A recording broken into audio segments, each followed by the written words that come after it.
ये कहानी शुरू होती है एक ट्रेन से। ये शहर है वियना जो कि यूरोप के फेमस कंट्री ऑस्ट्रिया में है। इस ट्रेन में बैठी एक लड़की जिसका नाम सेलीन है। सेलीन नेचर से काफ़ी सोशल है। उसके बड़े सपने नहीं हैं। वो सिर्फ एक सिंपल लाइफ जीना चाहती है। एक साधारण सी जर्नलिस्ट बनना चाहती है। हालांकि उसके पेरेंट्स चाहते हैं कि वो लाइफ में कुछ बड़ा करे। इसी ट्रेन में बैठा है जेसी। जेसी एक अमेरिकन है। अभी वो वियना ट्रैवल करने आया है। इसके बाद हम देखते हैं कि सेलीन एक मैगज़ीन को पढ़ने की कोशिश करती है। इसी के बगल में यहाँ पर एक कपल बैठा है। ये कपल आपस में लड़ाई कर रहा है। इसकी वजह से सेलीन डिस्टर्ब होती है। हस्बैंड अपनी वाइफ से कहता है कि तुम्हारी वजह से मेरी लाइफ बर्बाद हो गई। यहाँ पर उसकी वाइफ का भी कुछ ऐसा ही कहना है। इतने में जैसे सेलीन से पूछता है कि क्या तुम्हें इनकी बातें समझ में आ रही हैं। सेलीन कहती है कि मुझे इनकी लैंग्वेज नहीं आती। इसके बाद जैसे सेलीन को कैंटीन में जाने के लिए कहता है। सेलीन ने हाँ कर दिया। यहाँ दोनों बैठकर आपस में बातचीत करते हैं। दोनों ने एक दूसरे से अपने नाम शेयर किए। इस समय दोनों एक खास एहसास से गुजर रहे हैं। शायद इसी को प्यार कहते हैं। ये पहली फीलिंग है जो कि इन दोनों ने महसूस की है। इतने में यहाँ पर जेसी का स्टेशन आ जाता है। वो सेलीन से कहता है कि मुझे अब जाना होगा। कल मुझे फ़्लाइट पकड़नी है अमेरिका के लिए। इस तरह सेलीन अब अकेली है। ट्रेन अब यहाँ से छूटने को है। ये कहानी बन नहीं पाती अगर जेसी वापस ट्रेन में नहीं आता। वो वापस आता है। वो आकर सेलीन से कहता है, मेरी फ़्लाइट कल है अमेरिका के लिए। मैं जानता हूँ कि तुम आज काफ़ी फ्री हो। क्यों ना हम दोनों इस ट्रेन से उतर जाएं और इस वियना शहर को एक्सप्लोर करें।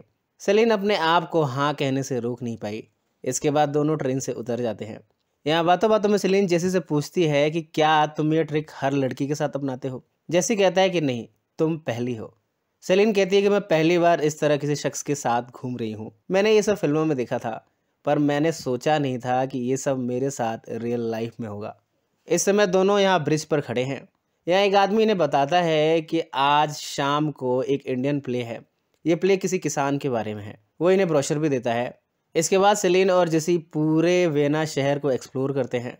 इनके पास एक पाम रीडर भी आती है। वो इनका पाम रीड करती है। इन दोनों ने उसे पैसे दे दिए। इसके बाद दोनों रिवर साइड पर पहुंचते हैं। यहाँ एक शख्स है जो कि कविताएं लिखता है। वो कहता है कि आप मुझे कोई भी टॉपिक दो, मैं अच्छी सी कविता लिख के सुना दूंगा। सेलीन ने उसे टॉपिक दिया मिल्क शेक। और इसके बाद वो शख्स एक खूबसूरत सी पोयम लिखता है। इस पोयम को सुनकर दोनों काफ़ी खुश होते हैं। दोनों ने इस शख्स को भी कुछ पैसे दिए और फिर यहाँ से चल पड़े। आगे जाकर ये देखते हैं कि यहाँ पर एक बर्थ डांस हो रहा है। ये डांस तब परफॉर्म किया जाता है जब कोई औरत किसी बच्चे को जन्म देने वाली होती है। अब तक सेलीन और जेसी एक दूसरे के लिए काफ़ी फेमिलियर हो चुके हैं। सेलीन जब जेसी को देखती है तो वो छुप छुप कर देखती है और जेसी भी कुछ ऐसा ही करता है। सेलीन ने अचानक से जेसी को कैच कर लिया। वो कहती है, क्या तुम मुझे किस करना चाहते हो। जेसी ने इसका जवाब हाँ में दिया। इसके बाद दोनों एक दूसरे को किस करते हैं। जब दोनों पार्क में बैठे हैं तब आधी रात का समय है। दोनों एक दूसरे के नज़दीक आते हैं।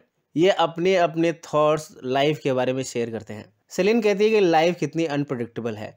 हमारे साथ कब क्या हो जाता है पता ही नहीं चलता। कब हमें कौन सा शख्स मिल जाए और हमारी लाइफ बदल जाए। यहाँ दोनों एक दूसरे को हक करते हैं। अब आज सुबह हो चुकी है। अब एक दूसरे को अलविदा कहने का समय आ चुका है। जैसे सेलीन को छोड़ने रेलवे स्टेशन तक आता है, दोनों एक दूसरे से अलग नहीं होना चाहते। सेलीन जेसी से कहती है कि क्या तुम दोबारा मुझसे मिलना चाहोगे। जेसी ने इसका जवाब हाँ में दिया। सेलीन भी जेसी से मिलने के लिए एग्री कर गई है। इन्होंने डिसाइड किया है कि आज से ठीक 6 महीने बाद दोनों इसी जगह मिलेंगे। समय भी यही होगा। दोनों ने एक साथ घड़ी देखी और अब प्रेमालिंगन करते हैं। इसके बाद ये फिल्म यहीं समाप्त हो जाती है।